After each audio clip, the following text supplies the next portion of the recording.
Hi, I'm Charles with AniCap. Previously, Bai was accepted as a disciple to become an immortal. In the immortal realm, Bai would discover that his chosen walk is able to double the power of anything he puts in it. However, he loses some lifespan when he does. Fast forward 5 years to when Bai has become the youngest patriarch of the Spirit Stream sector and the Bloodlord of the Bloodstream sector. He leads the two sectors to victory in a war against the Profound Stream sector, and is granted the role of patriarch of the newly formed sector. This new sector will now challenge the Sky River Court in the hopes of taking its place in the Middle Stream sector. The story continues as Lee tells Bai that the river-defying pill he has decided to refine is not easy to make. Countless successors of the Spirit Stream sector have consistently failed to do so for thousands of years. Bai completely understands, but points out that he has already wasted half a month trying to refine the pill and has not spent any time training. The battle for the Middle Stream is only a couple more weeks away, and he fears that he might be a hindrance to his comrades. Lee points out that the Patriarch knows how difficult the situation is for him, and that is why he ordered them to bring Bai. Bai then watches in amazement as the Patriarchs arrive with the Heavenly Black Dragon, and Patriarch Hongzong has it open the Secret Realm portal. The Secret Realm is connected to ancient ruins, and there are countless rare and fierce beasts that reside there. Bai is then shocked to hear Hongzong explain that many years ago he was able to find a bone of a beast that was at the level of the Celestial Realm. This is the best type of item that can be used as materials for building the heaven-reaching warships that they need. Inside the realm, there are also hidden treasures from earlier generations of every sector. Hongzong is certain that they will have good fortune and find several things of interest to them in the Secret Realm. He then gives them all jade slips that will allow them to teleport back at any time in case they run into danger. They all begin to head inside, and Hongyang explains that they will only be in there for 7 days. Bai realizes that this is yet another trip with a slim chance of survival. Lee explains that the Black Dragon was born in the Secret Realm. It will be guarding the exit, and Bai can call for its help at any time.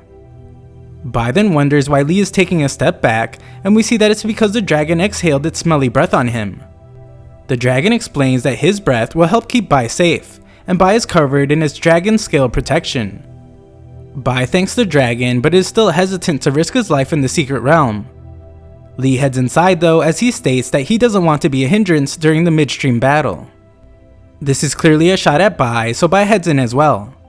As they make their approach, the dragon reminds Bai that as long as he doesn't provoke any of the terrifying beings there, everything will be fine.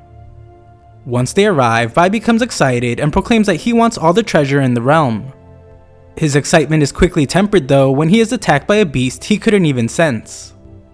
Bai must do his best to run away and is terrified to see that this creature has golden core level strength. Elsewhere, we see that Bai's talking turtle follows a scent through a cave. The scent becomes more intense, and he is excited to finally find where his precious treasure has been hiding. On the surface, Bai is glad to see that the bird is leaving, but can't help but feel like something is wrong. Just then, he is stunned as the golden core level bird is completely swallowed whole by a much larger and much more ferocious beast. Bai loses consciousness and wakes to find his loyal turtle companion by his side. The turtle tells his master not to worry about a thing, as he has called the little tadpole for him so he can kill it. Bai realizes that the turtle is talking about the giant beast, and is shocked when the turtle antagonizes it. The giant beast reappears and Bai does his best to escape, but the turtle keeps antagonizing it. The beast is clearly furious, but the turtle warns it not to get close, as Bai will turn it into a side dish that he will have with his wine. The beast continues its relentless pursuit, so Bai decides to call on the Black Dragon for help. Bai realizes that the power of this creature is even greater than the golden crocodile he recently faced, and once again calls for the Black Dragon's help. The Black Dragon seems to be taking its time, but Bai calls on it some more and it finally arrives. It sees the old toad monster and becomes furious, releasing a powerful scream. Bai taunts the toad for being afraid of the dragon, but is shocked to see that the dragon is leaving, as he explains that the toad is a quasi-beast king at the late stage nation soul level, and he can't defeat it either. Bai can't believe he has been left alone and is then consumed by the toad. The dragon still helps out a bit by explaining that the toad has a weak digestive system, and Bai's body is tough, so he should be fine until he finds a patriarch to come save him. Bai then wanders inside the toad's body and points out how it's smelly and thick in there. Its body seems to also be blocking the jade slip from working, as he can't teleport out. Further exploration leaves Bai in awe, as he stumbles upon the extraordinarily large skeletal remains of another monster. The turtle begins to catch on to a scent again, as Bai hopes the patriarch won't take long and he won't decompose inside the toad. Just then, corrosive acid begins to surround him as Bai realizes that the toad is trying to digest him. Bai desperately tries to get to safety as we see that the turtle is casually trying to hunt down the scent. Bai does everything he can to get away, but things are looking bleak. The turtle has found what he was looking for and explains that only a wall of flesh separates him from his precious treasure. Nearby, Bai is swept away by the acid, and the turtle points out to him that his dragon scale armor won't last for much longer.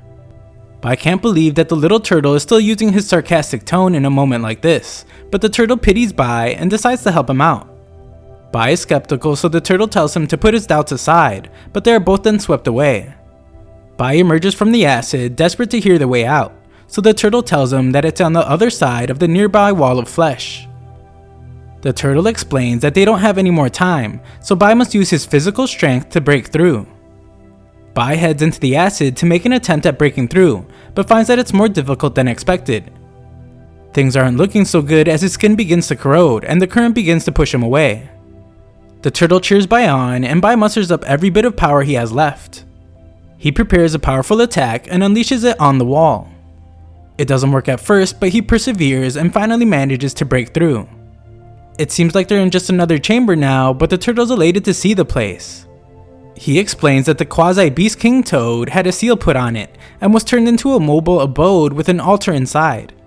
Its purpose is to delay the toad's progression to a beast king, so that its spiritual energy can be used to continuously nourish a specific item there.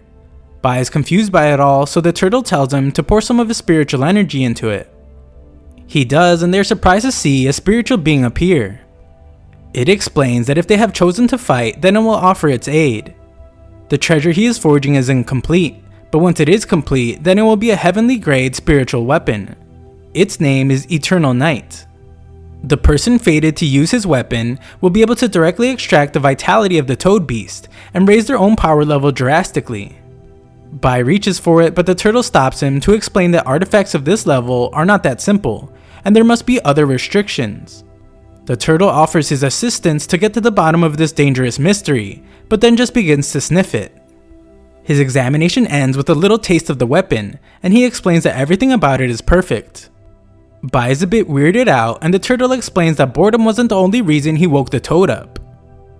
Bai realizes that the turtle did everything he could to trick him into doing all the work just to help him find the treasure, but the turtle tells him to calm down as Bai can just have the weapon. Bai points out that the turtle wouldn't be able to do anything with the weapon anyway, and takes it. Just then, the room begins to fill with acid as the toad has found out where they are. The turtle warns that they will definitely die if they stay there, so Bai prepares to use the weapon for the first time. The power from this weapon is like nothing we have ever seen, and its energy forces itself out of the toad's mouth. Bai realizes that this power is exactly what the spirit mentioned, and he should be able to use it to reach the second level of the Undying skill. Bai then instructs his 10 demon bodies to become one. He calls out to the Undying Asura body and uses his newfound power to free himself from the toad's stomach. Thanks for watching part 31. 32 will be coming pretty soon.